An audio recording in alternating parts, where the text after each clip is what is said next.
खुलुमबाय बड'लेण्ड बुब्लि आरो निउज 24 बड'लेण्ड आरो बड'सा जि निउज पर्टेल बे बिथांमोननि चेनेलनिसिम आङो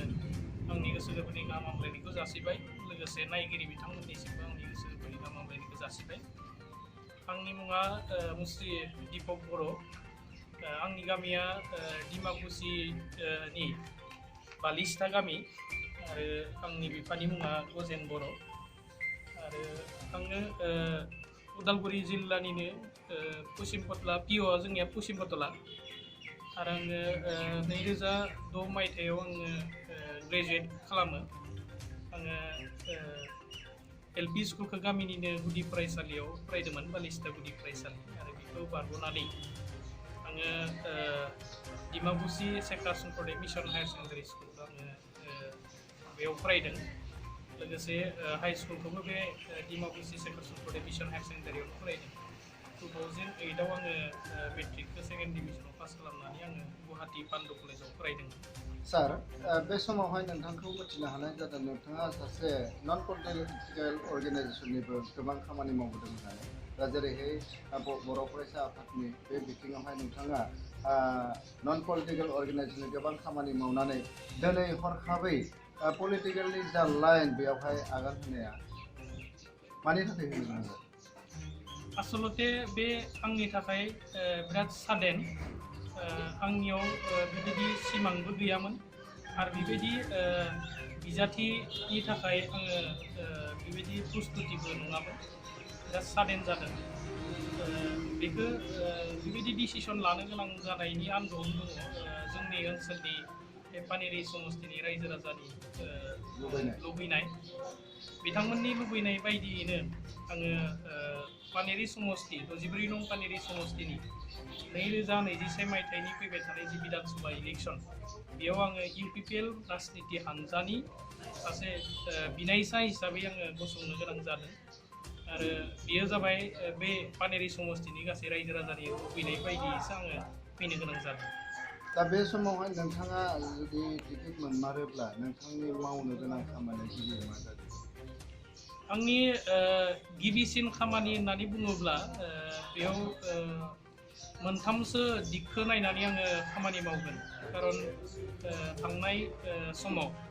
जेरैबायदि पानेरि समस्तिया जौगानांगौमोन बेबायदि जौगानो हायाखै सोलोंथाइ बिथिङाव गोबां मावनांगौ दङ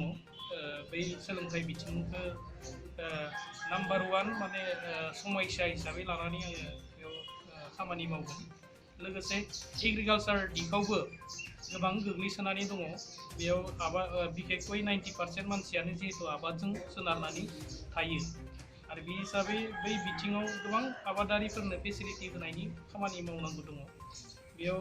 आबाद फोथाराव ओरैबायदि आबाद फोथार दङ जेराव माने दैनि फेसिलिटि गैया अखाखौ नेनानै माने सोलिनो गोनां जायो बा आबादारिफ्रा आबाद खालामनो गोनां जायो बे बिथिङाव बै आबादाव जाहाथे दै जगान जायो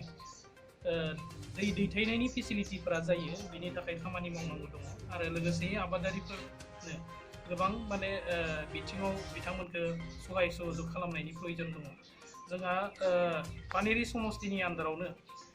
एग्रिकालचार अफिस दङ जे एग्रिकालचार अफिसखौ जेरैबायदि बेखौ साजायनांगौमोन थांनाय समफ्राव बेखौ साजायना लानाय हायैनि थाखाय जोंनि आबादारिफ्रा जेरैबायदि बे अफिसनिफ्राय जेरैबायदि माने फेसिलिटिखौ मोननांगौमोन बेबायदि मोननो हायाखै दा एग्रिकालचार साब डिभिजन मोनसे दङ पानेरि समस्तिनि आन्दारावनो डिमाकुसि एग्रिकालचार साब डिभिजन बेयाव जिखिनि अफिसारफोर दङ बिथांमोना जेरैबायदि आबादारिफोरनो फेसिलिटि होनांगौमोन बेबायदि होनो हायाखै दा VLEW ग्राम सेबक ADO आरो जिखिनि स्टाफ दङ GAOजों लाफानानै बिथांमोना आबादारिफोरजों जेरैबायदि कमिउनिकेसन खालामनानै खामानि मावनांगौमोन बेबायदि मावनो हायाखै जायनि थाखाय आबादारिफोरा गोबां बिथिङाव बन्सित जानानै दङ आरो बेयावहाय जिहेतु गोबां निबुनुवा दङ आनएमप्लयड इयुथफोर दङ बै मानसिफोरा लासै लासै आबादनिफ्राय जानगार जाबोनो हमदों आरो बै मानसिफोरखौ जुदि आबाद बिथिंथिं जुदि मावनायनि जि माने इच्छा बेखौ जुदि लाबोनांगौब्ला बिथांमोना गोबां खामानि मावनायनि प्रयोजन दङ आरो बे बिथिंखौ थिग खालामनो थाखायनो मोजां बेयाव रिप्रेजेन्टेटिभनि प्रयोजन दं आरो बे हिसाबैनो फैबाय थानाय समाव आङो जुदि टिकेटखौ मोनोब्ला बा मोनखांनायनि उनाव पानेरि समष्टिनिफ्राय देरहालांनो हायोबा आङो बेफोरबायदि बिथिंखौ थिग खालामनानै खामानि मावगोन आरो आबादारिफोर बिथांमोननो जेरैबायदि फेसिलिटिखौ नांगौ बेबायदि फेसिलिटिखौ होनायनि थाखाय आङो बेबस्था लागोन। थांनाय समाव जिहेतु आङो दुलाराय बर' फरायसा आफादजोंनो जड़ित दङ आङो गोबां बोसोर बे आफादजों थानानै खामानि मावबोदों आरो 2006 मायथाइखौ सोलोंथाइ बोसोर फोसावनानै जि दुलाराय बर' फरायसा आफादा मिशन लानानै खामानि मावदोंमोन आरो बे मिशन लानाय समाव आंबो बे आफादजों जड़ित दङमोन हिसाबै आङो गोबां गामिफोराव बा सोलोंथाइ इन्स्टिटिउसनफोराव थांदों बेफोराव नुबाय जे जोंनि सोलोंथाइ बिथिङा गोबां दुर्बल जानानै दङ। फैबाय थानाय समाव जोङो जिहेतु हिउमेन रिसोर्स दानायनि बिथिंजों जड़ित जाबोनाय मानसि आरो बे हिसाबै आंहा मोनसे गावहा मोनसे इन्टारेस्ट दङ बे ओनसोलनिफ्राय थोजासे जाहाथे जोंनि गेजेरनिफ्राय APS IAS बिदिनो माने गोबां बिथिङाव हिउमेन रिसोर्सखौ सृष्टि खालामनो हायो बिनि थाखाय फेसिलिटि बानायनायनि थाखाय आङो नाजागोन आरो बे हिसाबै जोंहा समष्टियाव जाहाथे मोनफ्रोमबो बिथिङावनो जाहाथे जौगानो हायो बेखौ नोजोर होनानैनो खामानि मावनाय जायो। BSc BTR रेकर्ड जाबाय 2020आवहाय BTR रेकर्ड बे BTR रेकर्डनि गोबां दफा दङ जाय दफाफोरा दासिमबो इमप्लिमेन्ट जायाखै बेनि बेलायाव नोंथाङा जुदि सासे MLA हिसाबै देरहालाङोबा बेनि मावनो गोनांखौ मा होननानै सानो? थांनाय 2020 मायथाइनि 27 जानुवारियाव जि मोनसे एबसु NDPनि मोनब्रै हानजा आरो UPBO बै हानजाजों जि भारत सरकार आसाम सरकारजों जि गोरोबथा जाबाय बे गोरोबथानि गेजेरजों जिखिनि दफाफोरखौ BTR रेकर्डनि गेजेरजों मोननो हादों माखासेया इमप्लिमेन्ट जाबाय आरो माखासे दंबावो आरो बाखि थानाय जिखिनि दफाफोर थागोन बेयो जुदि इमप्लिमेन्ट जायाब्ला बेखौ इमप्लिमेन्ट खालामनायनि खाथिराव आङो जुदि UPPL हानजानिफ्राय राजनिति हानजानिफ्राय बिजाथि हिसाबै जुदि सेलेक्ट जायोब्ला आरो फैबाय थानाय समाव देरहालाङोब्ला आङो एसेमब्लियाव बे दफाफोरखौ मावफुंनायनि थाखायनो नारसिनगोन आरो बे हिसाबै मोनफ्रोमबो माने दफाया जाहाथे मावफुंजायो खारन बे BTR एकर्डजों जोंनि बर' जातिनि माखासे आबेग जड़ित जानानै दङ संग्रामनि आबेगा जड़ित जानानै दङ आरो बेखौ सुफुंनांगौनि थाखायनो फैबाय थानाय समाव खामानि मावनाय जागोन खारन BTR एकर्डखौ जुदि इमप्लिमेन्ट माने आबुङै इमप्लिमेन्ट खालामनाय जायोब्ला बै ओनसोलाव थानाय गुबुन गुबुन जाति जनगोष्ठीजों लोगोसे बर'फोराबो बेयाव समानै थांना थानाय आरो जौगानायनि माने माबाखौ मोननो हागोन आरो बेखौनो नोजोर होनानै जों फैबाय थानाय समाव खामानि मावनो नाजागोन। आङो बेखौनो माने खावलायगोन आंहा बे MLAखौ लुबैनानै बिराद नांथारगौ होननानै लुबैनानै फैनाय मानसि नङा आङो रायजो राजानि माने थोननायाव खावलायनायाव नारसिननायाव आङो फैनो गोनां जादों आरो बे हिसाबै आंबो UPPLनि दैदेनगिरि बिथांमोननो अलरेडि आङो बिजाथिनि जि आर'जलाइ बेखौ आङो गथायबाय आरो बे हिसाबै बिथांमोना निस्सय रायजो राजानि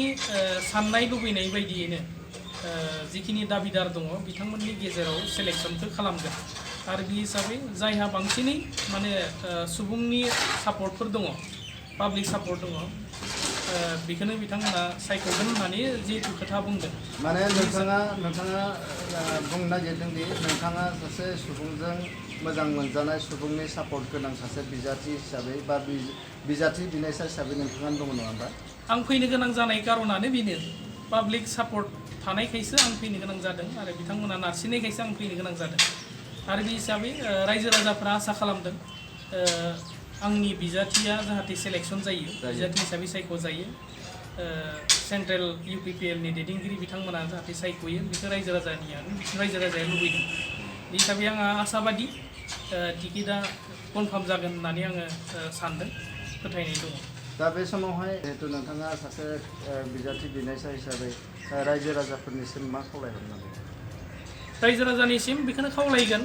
फैबाय थानाय समाव जुदि बिजाथि महरै आङो सायख'जायोब्ला जिहेतु रायजो राजानि हेफाजाब नङाबा इलेक्सनाव देरहानो हाया आरो बे हिसाबै आङो खावलायगोन गासै रायजो राजाफ्रा बिथांमोना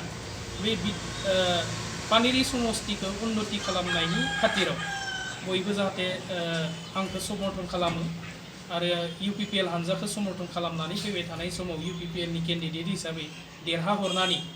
बै समस्तिनि जिखिनि मोनफ्रोमबो बिथिङाव गांनाय उखैनाय दङ समस्याफोर दङ सोलोंथाइ बिथिंखौनो होन आबादनि बिथिंखौनो होन निबनुवा समस्याखौनो होन जोंनि दैनि जेंना दङ सावस्रि बिथिङाव माने जेंना दङ मोजां फेसिलिटि बेयाव माने हस्पिटाल गैया डक्टर गैया नार्स गैया आरो जोंहा नै साहा ओनसोलाव मानसि हाथिनि मैदेरनि माने संघात जाबाय थायो समस्या जाबाय थायो आरो बेखौ जाहाथे पार्मानेन्ट भाबै जाहाथे समाधान खालामनो हायो बैफोर बिथिंखौ समाधान खालामनायनि खाथिरावनो जाहाथे बयबो रायजो राजाया समर्थन खालामो आं बेखौ खावलायदों।